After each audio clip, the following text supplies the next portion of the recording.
Sir, China में India से ज्यादा इंडस्ट्रियलाइजेशन है, पॉल्यूशन है, फिर भी इंडिया में ज्यादा हीट वेव क्यों होती है? अच्छा, ये प्रॉब्लम है।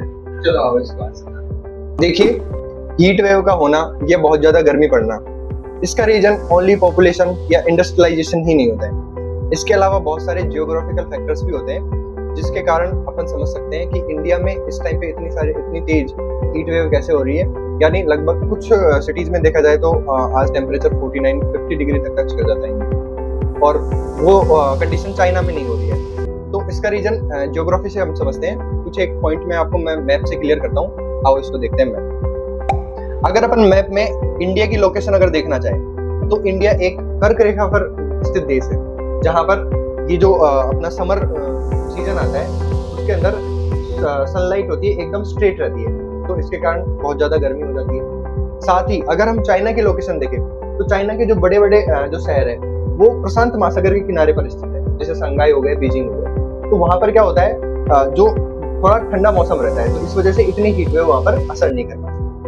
अब हम इसको हिमालय की स्थिति के आधार पर समझते हैं। देखो, इंडिया के अगर अपन नॉर्थ में देखें तो ये हिमालयन रेंज है, ये पूरा यहाँ से, ठीक है। तो ये क्या होता है, सर्दियों में तो ये हमारे लिए वरदान होती है। क्यों? क्योंकि इस साइड साइबेरिया से आने वाली जो ठंडी हवा है इस साइड से, उसको ये बैरियर की तरफ बनकर रोक लेती है, ताकि इंडिया में बहुत ज्यादा माइनस में टेम्परेचर नहीं जाता है।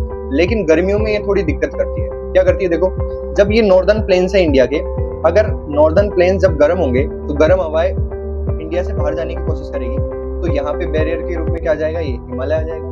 साथ में इधर की साइड में अरावली आ गया और इधर थार का रेगिस्तान आ गया। तो इंडिया की जो हीट, जो गर्म हवा बनती है, वो इंडिया के अंदर ही ट्रैप होके हो जाती है, इस वाले रीजन के अंदर। तो जैसे यहाँ पे हीट ट्रैप करके रह गई तो इंडिया एक ओवन की तरह बन जाता है और जिससे तेजी से हीट बढ़ने लगती है। तो एक और फैक्टर होता है शहरीकरण।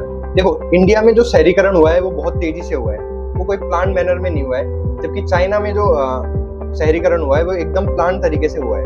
तो इसके कारण इंडिया के सिटीज में ना इतने ज्यादा ट्रीज होते हैं, ना कोई लैंड बचा है, बस कंक्रीट ही कंक्रीट हो गया है चारों तरफ। तो जल्दी से गर्म होके क्या हो जाता है, हीट जनरेट करता है। तो एक रीजन ये हो जाता है। साथ ही इंडिया का जो प्री मानसून सीजन होता है वो बहुत ज्यादा ड्राई होता है। तो ड्राई होने की वजह से और सनलाइट तेज होने की वजह से जो हीट वेव हो जाती है इंडिया के अंदर। तो ये कुछ फैक्टर्स होते हैं इंडिया में हीट वेव ज्यादा होने के चाइना से। तो पॉपुलेशन के अलावा भी जो ज्योग्राफिकल फैक्टर है, जैसे हिमालय की स्थिति हो गई और इंडिया की स्थिति हो गई, साथ में हमारा प्री मानसून क्या होता है, ड्राई होता है, और इंडिया में तेजी से शहरीकरण हुआ है, तो इस कारण इंडिया में बहुत ज्यादा हीट वेव होती है और वो हमें आज के दिनों में देखने को मिली। तो हीट वेव से सेफ रहे, सुरक्षित रहे। और इस हीट वेव के बारे में आपका और क्या मानना है, इसके बारे में मैं कमेंट सेक्शन में जरूर बताएं। Thank you.